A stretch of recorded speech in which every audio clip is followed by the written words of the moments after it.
Good morning, everyone. We're continuing here in the laws of KASHRUS of Rabbi Yamin Forst in the act of Tevilah, of the immersion itself. And he writes, Kli hatzarich hechsher v'gam Tevilah. What if you have a vessel that needs, number one, to be kashered?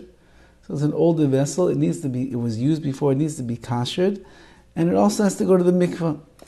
Kli hatzarich hechsher. This is a common case. A person gets a set of dishes or pots, pans, whatever it is, from somebody who didn't keep kosher. So you have to kasher them, but they were never toivel, so now you have to bring them to the mikveh. Kli hatzarich hechsher. If a vessel needs to be kashered, for example, it either needs to be immersed in boiling water, or it has to be burned with fire. V'gam tevilah yesh. V'gam tevilah, it also needs to go to the mikveh. So the proper order is first make it kasher it, and then bring it to the mikveh. Get it ready for its use, and then toivel it before the usage. However, if you did tevilah before you kashered it, there are those who say you need to go back and toivel it once again. And there are those who say it's okay if you did tevilah first and then you kashered it, it's still good. Yes, since that you have a machlekes, you have an argument between these two opinions, you should toivel it one more time, but without a bracha. So keep that in mind. If you have kalim that need to be kashered, first kasher and then bring to the mikveh.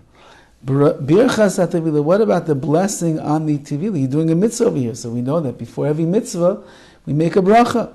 Before your toivel, before you immerse this vessel. Even a glass vessel, which the tevilah is only an obligation on a rabbinical level. Asher kedishanu b'mitzvaysav, we were sanctified in Hashem's mitzvahs. Vetzivanu, and commanded al tevilas keli. We were commanded to immerse the vessel. Now that's if you're doing one vessel. Im toivel shnei kelim v'yoyse. However, if you're immersing two or more vessels, then yisayim al tevilas kelim. Then you change the nusach. You change the bracha to, instead of on one vessel, Asher Vetzivanu al tevilas kelim, that we're commanded to immerse multiple vessels into the mikveh. Im hichle ves nusach habrachos. Let's say you switched the language of the blessing around. Kleimar berech al harbe kelim al tevilas keli. You had a lot of vessels and you only said al tevilas keli, which is really for one. Al kli echad al tevilas kelim, or for one vessel, you said the language of tevilas kelim, which is for multiple vessels. Yatsa, you still fulfill the obligation. You do not have to go back and make a new bracha. Let's say you did a tevilah and you forgot to make the bracha. So now you want to know, can I say the bracha afterwards? Lo yivarech li'achrav, you cannot make the bracha afterwards. It's too late already. Ha'toiva kli misafik. Let's say that a person is putting a clear vessel into the mikveh, misafik, it's not clear that this really needs tevilah or not. Ein lo levarech al tevilasai ki safik brachas lahakil.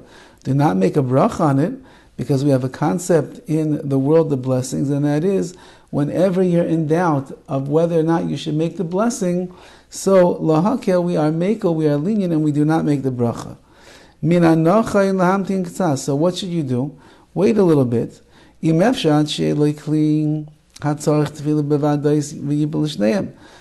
say you have one of the pieces of material that we said before was questionable whether or not it really needs to be taken to the mikveh. Something, for example, porcelain or the like, I believe was one of those materials. So if you bring it to the mikveh, there's no bracha. So he says, what should you do? Wait till you get let's say a metal fork, which for sure needs to make a bracha, and then have everything in mind. You then you toivel, you immerse everything. So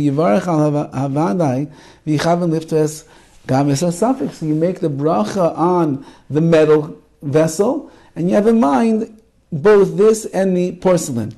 And you can make the bracha on kelim, which is plural. However,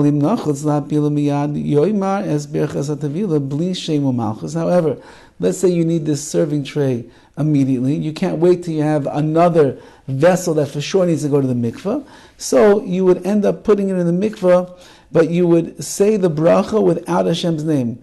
You would say Baruch Atah, and you would skip out Hashem, Elokeinu Melech Elam. You say Baruch Atah al Asher Kidchem Yisrael V'Tzivanu al Tevilas Kelim, and he writes over here that you say without Bli Shem U'Malchus, without Hashem's name.